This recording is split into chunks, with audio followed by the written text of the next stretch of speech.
Como habéis visto, hace poco hemos anunciado que voy a hacer un nuevo proyecto en Asia, en este caso en Nepal. En el vídeo de hoy os voy a explicar todo sobre este proyecto y el equipo que me voy a llevar.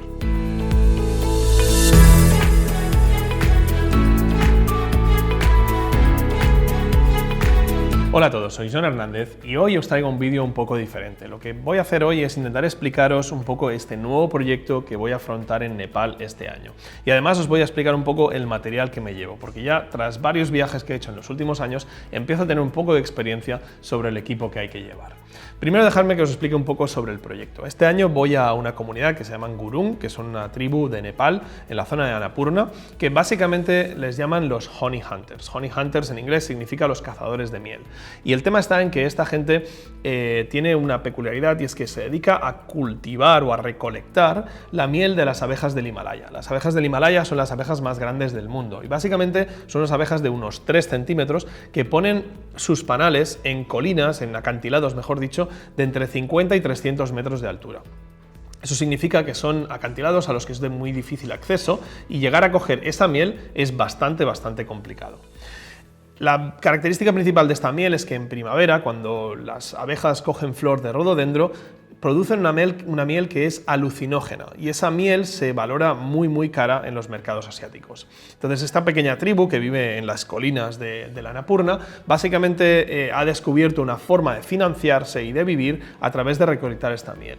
El problema está en que recolectarla supone unos riesgos tremendos. Básicamente todo el pueblo se junta, un equipo de unas 20-25 personas, y se van a intentar conseguir recolectar esta miel entre todos ellos. Pero uno de ellos, que es el Honey Hunter, que es esa persona especial, es el que se tira por el acantilado con unas cuerdas de bambú para intentar llegar a conseguir coger ese panal de abeja a machetazos, que caiga al suelo y que así el resto del equipo pueda recolectar la miel y salir corriendo antes de que miles de abejas les machaquen a picotazos. Es muy bestia y es muy exagerado y el principal problema es que no sabemos si a día de hoy se sigue haciendo. Hay algunos documentales recientes en los que parecía que estaban los últimos de estos Honey Hunters en activo, con lo cual el proyecto de este año va a ser un poco más complicado porque voy a ir sin saber si a donde voy existe lo que estoy buscando. Mi objetivo principal en este proyecto va a ser intentar encontrar a los Gurung, ojalá encontrar algunos cazadores en activo, pero si no, realmente intentar aprender un poco más de su cultura y de su forma de vivir la vida a través de este entorno que os acabo de contar. Este proyecto supone una logística tremendamente complicada, como os podéis imaginar. En caso de que llegue a esos acantilados donde ellos estén cultivando la miel o recolectando la miel y encuentre la posibilidad de que estén en activo haciéndolo, voy a intentar saltar con ellos para poder hacer fotos in situ en esos acantilados de la acción de recolectar la miel. Eso supone que logísticamente tenemos que ir muy preparados con trajes de protección para las abejas, con cuerdas de escalada, etcétera, etcétera. Con lo cual es un proyecto quizá de los más complicados a todos los niveles que he hecho hasta ahora. El decidir qué equipo me llevo es algo también que es muy relevante, porque el equilibrio entre poder hacer todas las fotos que me puedan surgir la necesidad de hacer y el llevar un peso y un espacio contenido es lo que realmente es más importante para este tipo de proyectos. Como sabéis, desde hace ya varios años este tipo de proyectos los ejecuto con Olympus, obteniendo para mí lo que es la mejor relación entre calidad y portabilidad, que para mí es tremendamente importante. Y he hecho varios viajes con diferentes configuraciones de equipo y creo que ahora he aprendido quizá la mejor fórmula para llevarme un equipo de viaje. Este va a ser mi 4º año trabajando con cámaras de Olympus en este tipo de viajes y el primer año cuando fui a Birmania me llevé un equipo bastante compacto con una M5, en esa época una cámara bastante más sencilla que esta, el 45 1.8 y poco más, y me encontré pues que el equipo era un poco la primera sensación del equipo y estaba probando un poco qué tal daba el resultado de estos equipos y la verdad es que quedé bastante satisfecho y a partir de ahí empecé a plantearme en serio llevar estos equipos a viajes un poco más elaborados. El siguiente año hice un proyecto bastante grande en Mongolia. Ese proyecto en Mongolia me supuso un reto bastante grande, porque era la primera vez que estaba en Mongolia y Mongolia es un país bastante complicado. Entonces, básicamente no sabía lo que iba a necesitar. Además, me iba a ver a los kazajos, a los Eagle Hunters, cuando estuve con Tenelcan, y había ese factor de cetrería trabajando con águilas, donde podía necesitar algo bastante largo para poder trabajar con ellos. En ese caso me llevé prácticamente todo el equipo existente de Olympus. Me llevé un 714, me llevé un 25, un 45, un 40-150, un multiplicador, un 300 fijo. Llevé muchísimo equipo para poder tener la máxima versatilidad posible.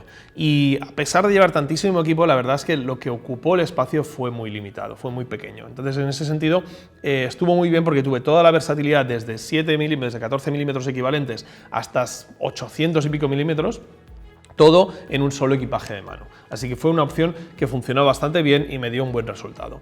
Al siguiente año Olympus me retó para otro viaje que hice a Mongolia, en este caso a la comunidad de Satán, a irme con solo 3 fijos. Y me fui con un 17, un 25 y un 45.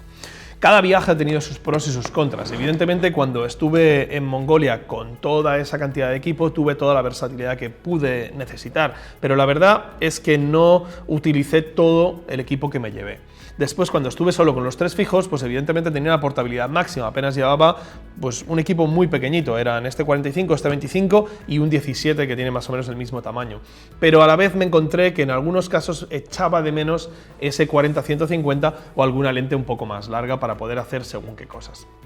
En definitiva, de estas 3 experiencias que he tenido en estos viajes con Olympus, creo que he sacado un poco la conclusión de qué es el equipo más equilibrado entre portabilidad y peso, y a la vez dándome toda la calidad que yo necesite. Lo importante es entender que en ningún momento quiero sacrificar ni la opción de tener la lente adecuada ni la calidad de tener las lentes fijas en pro de tener una portabilidad máxima. Si quisiese tener una portabilidad máxima podría reducir el equipo mucho más de lo que voy a hacer en este caso, pero lo que busco es ese equilibrio entre la mejor calidad posible con la mayor versatilidad posible y a la vez un buen equilibrio en cuanto a espacio y peso, y eso lo consigo principalmente con Olympus. El equipo que he elegido principalmente y mi inseparable 45 1.2, que es la lente que utilizo prácticamente para todos mis retratos. Os diría que alrededor del 60-70% de mis retratos los hago con esta lente y el resultado es excelente. Es probablemente el mejor cristal que tiene Olympus. Es una lente tremendamente nítida, incluso cuando lo comparo con lentes de otras marcas con las que trabajo como Hasselblad, da un rendimiento muy bueno. Es quizá el retratero por excelencia dentro de Olympus, junto con el 75 1.8, que es una lente que he decidido no llevar en este viaje. El 45 es inseparable para mí. Los que queráis más portabilidad tenéis la opción del 45 1.8, que es muchísimo más pequeño, mucho menos luminoso, o sea, un poquito menos luminoso mejor dicho, pero mucho menos nítido que este. Entonces no es comparable la lente, es una lente que vale muchísimo menos dinero, pero si lo que buscáis es un tamaño más contenido, esa lente lo da. Esa lente especialmente funciona muy bien a partir de 2.8, pero si trabajáis a 1.8 a máxima apertura, la nitidez no va a ser tan buena. El 45 1.2 tiene la característica que a máxima apertura es extremadamente nítido y da un resultado espectacular. Así que para mí es una lente que no me puedo dejar nunca, a pesar de que su tamaño comparativamente con su hermano el 45 1.8 es bastante más grande, pero para mí es la lente básica para todo proyecto y no me planteo irme a trabajar con una cámara Olympus sin irme con el 45 1.2. Ya que tengo el cuerpo en la mano, aprovecho para contaros, la cámara que me llevo es la M1 Mark II. Muchos me vais a preguntar por qué no me llevo la nueva M1X. Bien, la M1X es una cámara espectacular, es un portento físico y quizá una de las mejores cámaras que existen hasta ahora en el momento en cuanto a rendimiento del cuerpo de cámara. Evidentemente monta el mismo sensor que la M1X, con lo cual las diferencias de calidad de imagen son muy pequeñas. Pensar que mi tipo de trabajo no requiere de esas velocidades de disparo, ni esas ráfagas, ni esos buffers, ni todo ese portento físico que incluye la M1X. La M1 Mark II de por sí ya es una cámara tecnológicamente muy avanzada y que permite un rendimiento tremendo a la hora de trabajar a nivel de velocidad de enfoque, a nivel de calidad de imagen, etc. Pero a mí ese plus que aporta la M1X no me aporta nada en este viaje. En cambio, la M1X lleva el grip directamente integrado, con lo cual es algo que me va a aumentar el espacio y es algo que yo no necesito. Por esa razón me he decidido por la M1 Mark II en lugar de la M1X. Bien, la siguiente lente, que quizá os sonará porque la mejor foto que hice en el viaje del año pasado la hice con el 25 1.2, es este pequeño 25, que equivalente es un 50 en un sensor de formato completo. La verdad que es una lente también muy nítida, que funciona muy bien, y prueba de ello es esta imagen que imprimimos en 1,50 m y pico de Bayan Dalai, el pastor de renos de Mongolia, y el resultado es muy bueno con esta lente, pero no es tan espectacular como el 45 1.2. A pesar de eso, es una muy buena lente que recomiendo sin duda y que da un resultado espectacular, como os he comentado, como podéis ver en esa foto que hice el año pasado. Es quizá mi lente de recurso. En aquellos casos donde quiero hacer una foto en la que tenga un poco más de ambiente, un poco más de contexto, utilizo el 25-1.2 en lugar del 45, que lo utilizo más para esos retratos pues más de medio cuerpo, más cerrados, o aquellos en los que el entorno no me aporta mucho y quiero reducirlo más al sujeto. El 25 también es una lente muy importante y quizá una de las elecciones que tenéis que plantearos a la hora de viajar es si queréis ir con estas dos lentes fijas o por su lado preferís llevaros un 12-40 zoom. Entonces yo en lugar de llevarme un 12-40 siempre me defino más por estos dos fijos que me cubren perfectamente ese rango. Bien, siguiendo por ahí, por la parte de abajo, por la parte angular, llevo una lente que no suelo trabajar, que no suelo llevar. En el primer viaje a Mongolia me la llevé y la verdad que es una lente espectacular. Es el 7-14 2.8 de Olympus, que equivale a un 14-28, así que es el clásico gran angular. Esta lente es quizá de lo mejor que tiene Olympus junto con el 45-1.2, es una lente que todo el mundo habla tremendamente bien de ella. Es una lente especialmente buena para astrofotografía, para hacer vías lácteas, etcétera, o para los que podáis hacer fotografía deportiva para poder hacer esos grandes angulares si no queréis llegar a iros al ojo de pez. Como lente es tremenda, pero realmente un 7-14 está muy lejos de mi rango de focales habituales para el retrato. Lo que sucede es que este proyecto no es un proyecto únicamente de retrato, es un proyecto más documental. Y una de las cosas que va a suceder es que en el momento que yo esté colgado de ese acantilado en una escalera de bambú y tenga al lado a ese cazador de abejas intentando reventar ese panal para recoger la miel, voy a estar muy cerca de él, con lo cual voy a llevar el cuerpo de cámara probablemente con el 7-14 montado para poder coger ese ángulo en primera persona desde tan cerca que me va a hacer falta. Creo que prácticamente lo voy a usar únicamente en ese momento, pero creo que ese momento es muy relevante en este proyecto, con lo cual merece la pena llevarse un buen cristal para esas fotos. Bien, por último, quizá mi lente favorita para viaje de Olympus, el 40-150, como sabéis, me parece que es, lo he contado muchas veces, una lente espectacular, equivale a un 80-300 2.8 con la estabilización que tiene Olympus, eso le da, bueno, una barbaridad de versatilidad y es esa lente que yo utilizo mucho para el retrato robado cuando estoy de viaje. Si yo estoy trabajando en una aldea o estoy simplemente pues moviéndome por ahí, llevo normalmente esta lente montada para poder coger retratos de la gente sin que se den cuenta. Pensar que esto a máxima focal equivale a un 300 2.8, que da un resultado tremendamente nítido y espectacular. Y funciona muy bien. Y además, cómo no, su multiplicador 1.4, que es tan pequeño que es imposible no llevarse. Creo que es una herramienta que nos puede dar ese plus de versatilidad en un momento concreto donde necesitemos una focal más larga. Por cualquier razón, me estoy imaginando, por ejemplo, si en el momento que ellos estén recolectando miel, yo estoy abajo del acantilado y quiero hacer unas fotos de ese tipo que está colgado de las cuerdas. Pues igual, tirar del multiplicador para poder multiplicar la focal y llegar a una focal equivalente de casi 500 milímetros probablemente es algo que puede ser muy útil. Y sinceramente, por el tamaño que tiene y el peso que ocupa, creo que es algo que no me puedo dejar. Por último, una pequeña nueva adquisición que creo que va a aportar algo bastante interesante, que es esta Olympus TG Tracker. Es una Olympus TOF de la gama TOF, que quiere decir que son cámaras que son, bueno, aguantan todo, caídas, agua, etcétera. Y es una pequeña videocámara, si la veis así, el formato, básicamente es como si fuese una cámara de toda la vida de vídeo, pero en un formato muy pequeño. Básicamente lo resiste todo y tiene una serie de monturas al estilo GoPro, lo cual nos permite tener una cámara de acción que pueda llevar conmigo para aquellos momentos donde estemos pues colgados, etcétera, o pasando un río, pueda grabar algo sin necesidad de sacar la cámara y pueda ayudar no solo al contenido audiovisual que voy a traer de retorno de este viaje, sino también a la producción de todo el documental que quiero hacer sobre toda esta experiencia.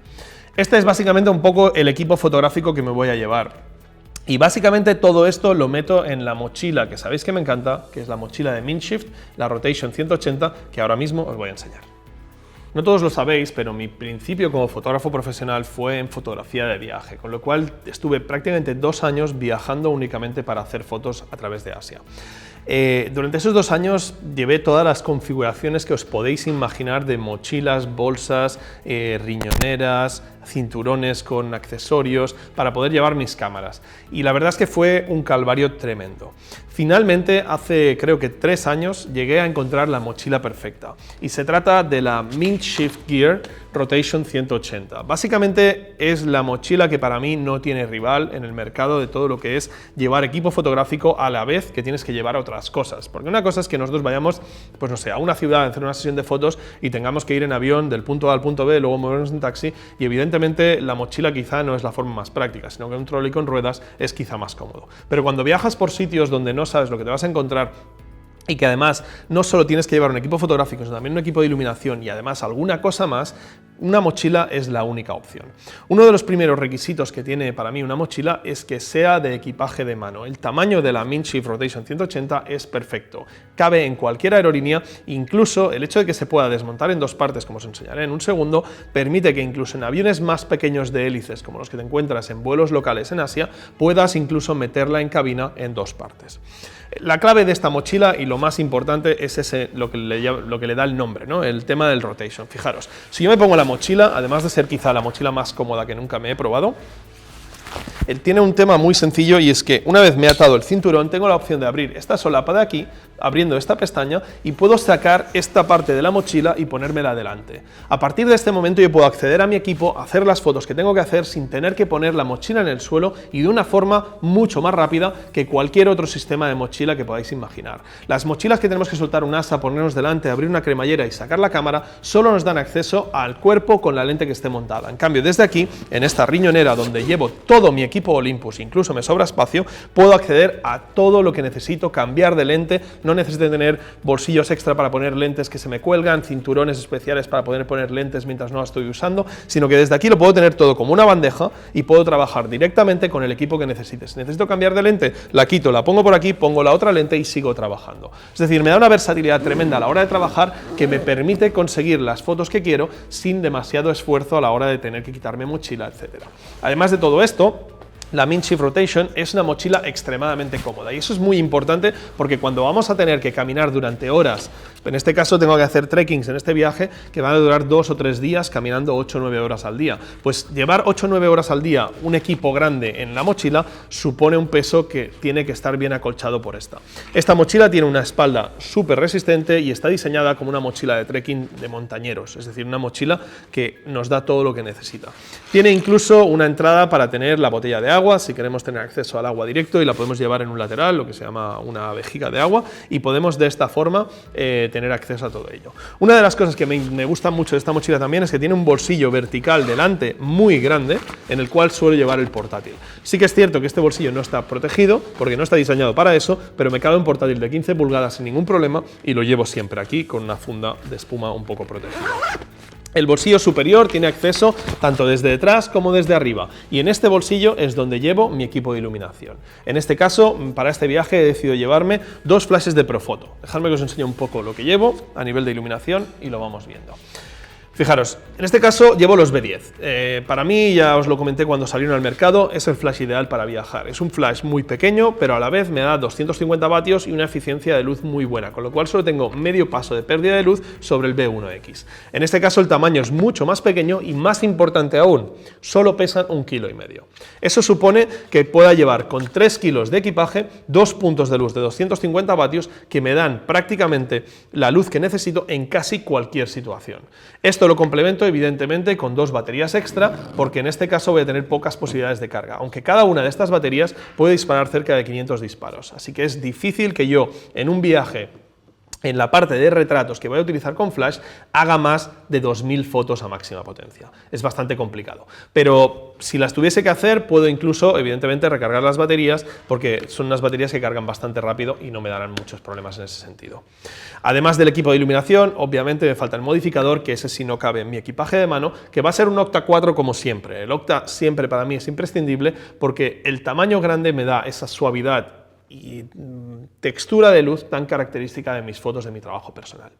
El Octa y el pie de luz van a ir en la mochila donde llevo básicamente la ropa, porque el resto del equipo es lo que llevo en este equipaje de mano. Tengo que decir que una vez metido todo esto en el equipaje, en la mochila de Mindshift, aún me sobra espacio para llevar una chaqueta de lluvia, un poncho por si llueve realmente mucho, algún tipo de jersey por si hace más frío o menos frío, algo de comida, una botella de agua, es decir, o incluso en otros viajes me he llevado un dron.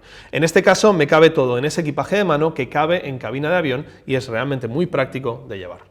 Este sin duda va a ser el mayor reto al que me he enfrentado en mi vida. aunque fotográficamente, sinceramente, estoy bastante tranquilo, porque tengo un equipo adecuado que sé que me va a dar el resultado que quiero. La parte más complicada va a ser esa logística de saber si voy a ser capaz de encontrar a los gurún y que aún estén en activo y que haya alguien que pueda enseñarme cómo hacen el proceso de recolección de miel. Espero poder volver con grandes resultados y que os sea interesante verlos. Si tenéis cualquier duda sobre el equipo que me llevo o cualquier otra cosa que queráis saber sobre el proyecto, dejad un comentario e intento contestarlo cuanto antes. Nos vemos a la vuelta.